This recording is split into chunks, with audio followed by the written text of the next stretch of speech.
Hey folks, Kevin here. Well, it's December 13th, 2024, and I thought I'd try and finish the video that I had started yesterday. But the sun was baking in here, as you could see in my white face, and it overheated the camera and it ended up shutting off. So in the first part of the video, I talked a little bit about some of the plans for things that we're thinking about doing for videos over these winter months, that I'm not up to doing all of the work outside or in the workshops, those sorts of things during the cold winter months and all. I also talked about the Cybertruck being a farm truck, meeting our needs, exceeding the capabilities of our other trucks that we've had in the past. I've talked a little bit about our history with the starting off, in 1975, and then gradually each year developing. And when I was a kid, I started off in my car, living in my car, then a porta-camp, some apartments, then a mobile home that we moved on to 1 acre here, developed 1 acre, and then gradually purchased pieces of property around here. We talked about the buildings and the truck, the role that the trucks played as far as the getting the materials for the buildings, getting the materials for building soil on our gravel, on our bony gravel soil that we have around here. So those are the basic things that I started talking about yesterday. And excuse me. And I guess I wanted to transition now into addressing a concept that some viewers get over time and all, that it looks like we've got a pretty easy life. We've got all this equipment, we own our own home, we have solar panels, we have heavy equipment, tractors, excavator, track loader, the green machine, the Avant 860i, lots of attachments. I just picked up one, just unloaded one being delivered yesterday and all. And some people, when they first pull down the driveway, they see the statues and they're very impressed by that.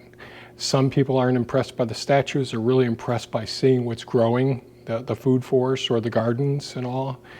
And so each individual, we all have the way that things exceed our expectations and all.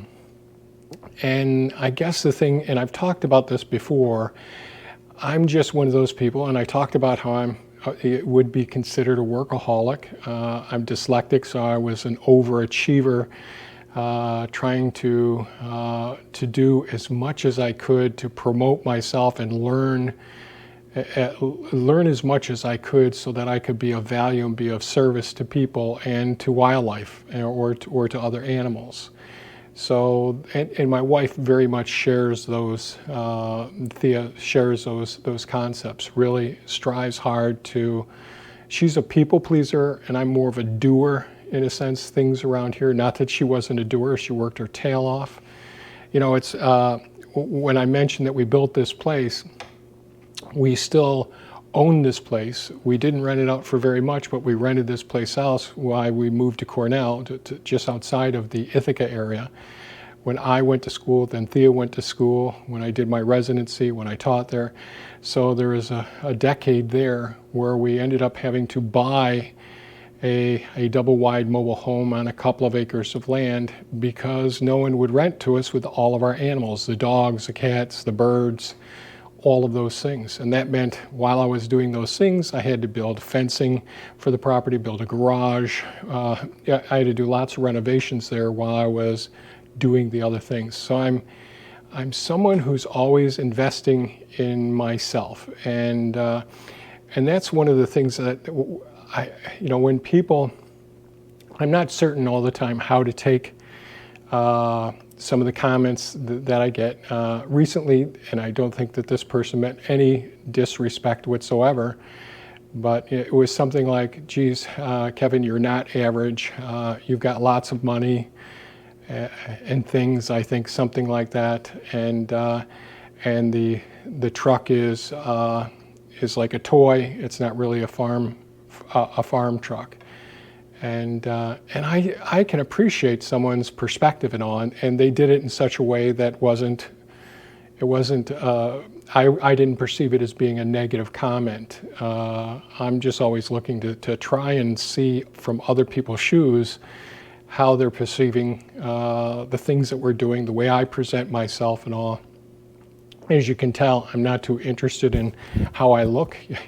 I'm sort of a grungy looking guy. I don't dress up, don't even fix my hair, as you can see in my videos.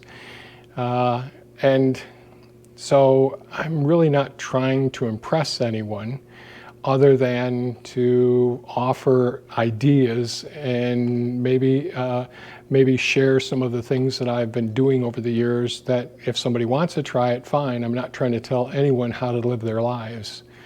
And then I've had comments that were, it must be nice. You've got a tractor to turn your compost pile or whatever. And this has been, I've been on YouTube for well over a decade. And so I'm used to getting comments like that. And I used to feel, geez, well, you don't know what I went through to get to this point.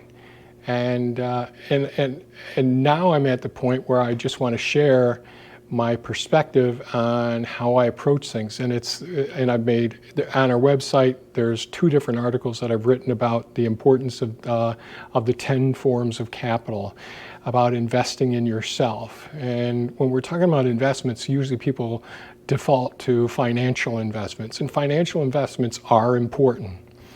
But I talk in the article about, certainly, investing in your health, investing in your intellectual abilities, studying, striving to learn as much, your experiential capital, where you're getting, it may be volunteering someplace, it may be a workshop, it may be continuing education, it may be woofing. So there's a whole variety of ways that you can gain skills over practice over and over again.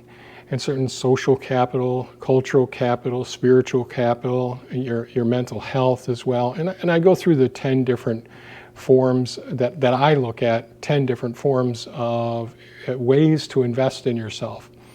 And when you don't have, and there's many times we did not have the money to do things, but I always had the vision of seeing where I want to be in 5 years, in 10 years, and in 15 years. And often, as I mentioned in the last video, people would make fun of me or chat amongst themselves what an idiot I was for leaving a good job at a factory. And it was a great job.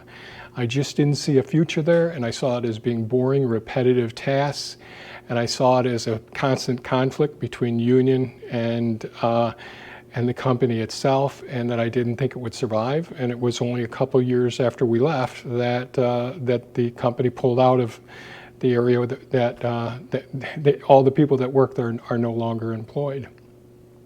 So, it's always about trying to anticipate what potentially can happen in the future, and always be thinking about, geez, if I don't have the financial means of investing in myself, maybe I need to focus on my health. Maybe I need to work on my state of mind, or my cultural group, the social group. Who am I learning from? Who am I around that's helping me to grow in new and beneficial ways, and all. So enough about that, and you can go to our website, mindfullivingsanctuary.com, and read those articles.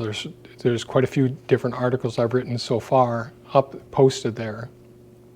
And but I would say, and I mentioned before that when we built this house, we knew that it would be energy efficient, and that would save us money. And I always looked at that saved money as being an investment, not just it's a wash and I go and buy some new toys, which it can look like when you're doing this, but it's the more that you invest in yourself, the more that there's compounded interest in those investments, as long as you continue to take what you've learned and reinvest it. Take what you've earned and reinvest it. And like I've told my kids and grandkids, I really believe that people look at wealth as far as inheritance is one way, so you can get it through your family. But some of the wealthiest people that I admire, they're self-made people that really spent the time, the energy, and the hardships creating their wealth over time. And I believe that that's the most beneficial way.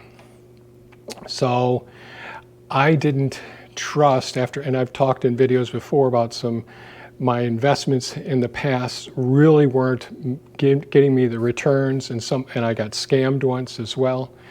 And I had no experience, and I had very little intellectual capital. I hadn't studied investing for most of my life. I really thought about, okay, I don't trust the banks. I don't trust, I didn't trust the corporations as well.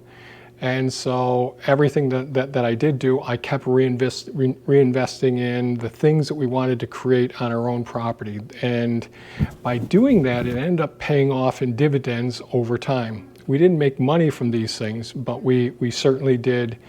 We didn't make any significant money for these avenues, but they certainly did help out. And as an internal medicine specialist, and Thea being a general practitioner in veterinary medicine, we both made good money at that time. And Thea's money, both of our monies went into our 401ks, which were our investment accounts. And when you invest into the 401ks, most of them don't allow you to go ahead and target individual stocks. And I really wanted to do that. So as soon as I retired and I left my practice, and I rolled all of my money into an IRA. And I spent many hours researching what I thought would be the next changes with lithium and battery technology, solar technology, wind energy, artificial intelligence, blockchain or crypto, all sorts of areas that I spent a lot of time researching. And it was in 2008 that I first learned about Elon Musk. And he seemed like a fascinating guy, a very bright guy, but I was still very busy at that time.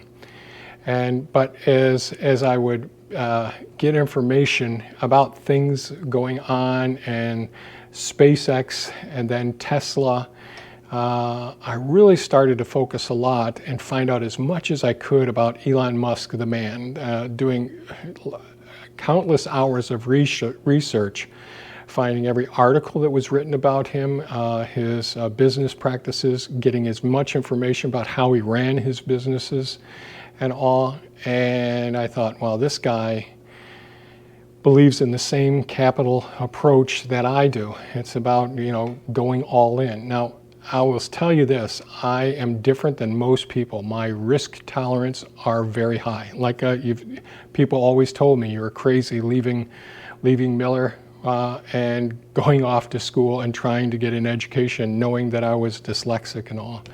And that paid off. People thought I was crazy when we started building this passive solar home. People thought we were crazy, with multiple times throughout our lives. And people thought we were crazy when I decided to switch all of my investments right into Tesla. And so in 2016 is when I took every dime of mine. I sold my NVIDIA, sold my lithium. There was quite a few different stocks that I had, and I really believed in individual stocks as opposed to ETFs. And again, this is not investment advice.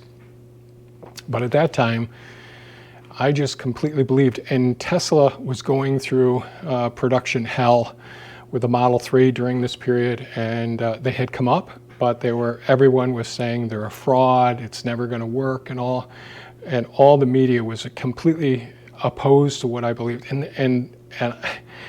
And for most people, that would scare people away. But with my life experiences, people telling me, you can't do this, you can't possibly do this. It's foolish. I knew that there was a reasonable chance that this investment would be successful.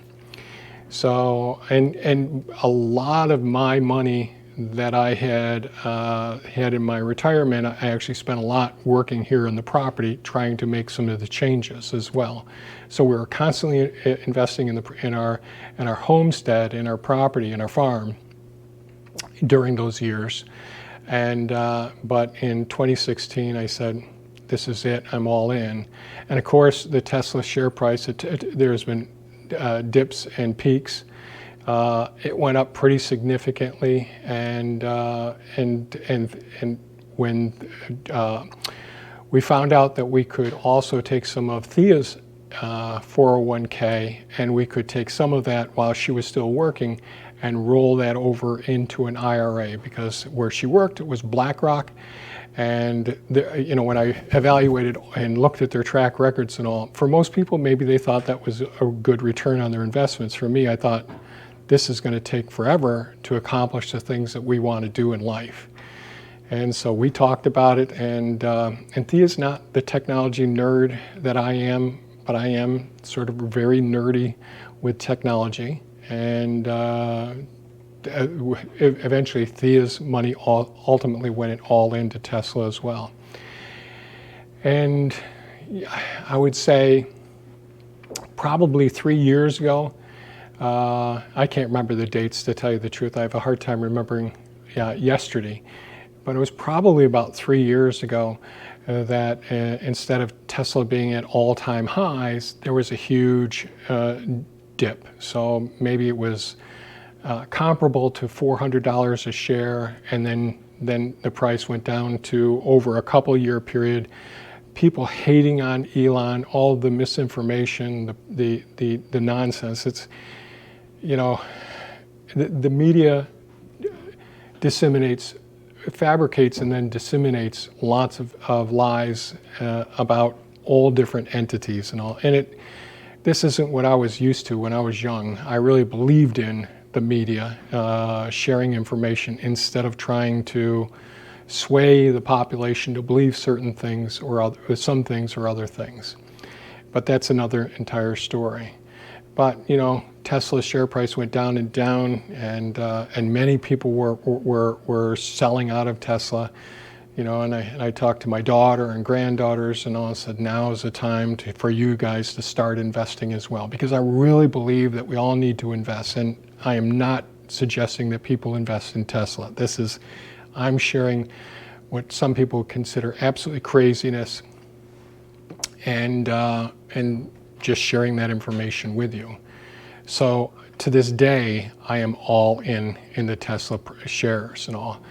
And I believe the future is very bright. I believe in the robo-taxi network.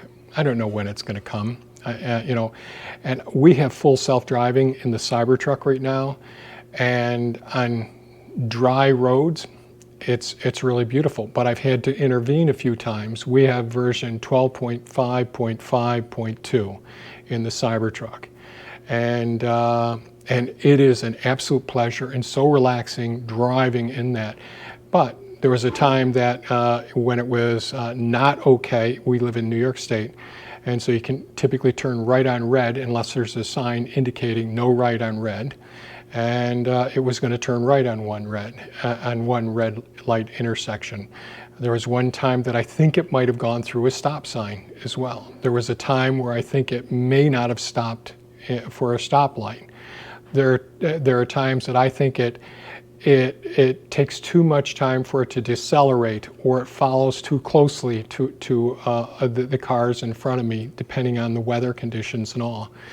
And I think that's going to continually improve. There's version 13 out right now, and from what I've seen, it seems to be vastly improved. But the Cybertruck, it's such an amazing truck. You probably saw the video of me taking it down and back around the beaver ponds, across the roadways of the beaver dams and all, through all the mud and all that.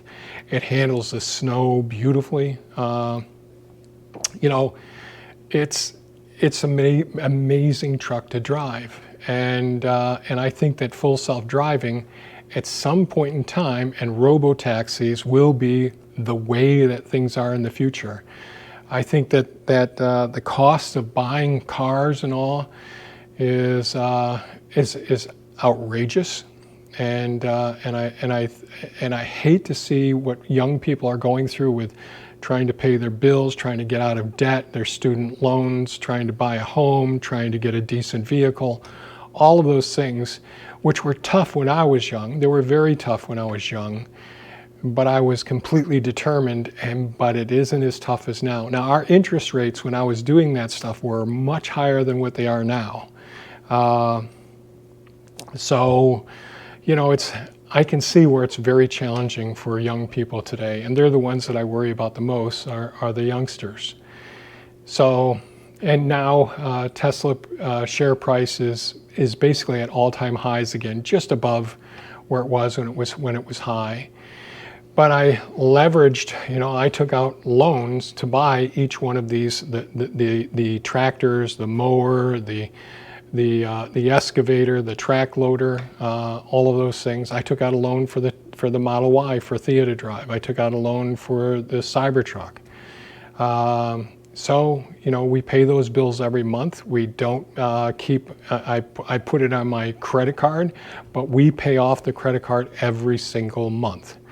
And we're at a point now where we can do that. Now we're retired, and it was very difficult while being retired, and the share price plummeting so much for Tesla, going down to probably 25% of what our all-time high was.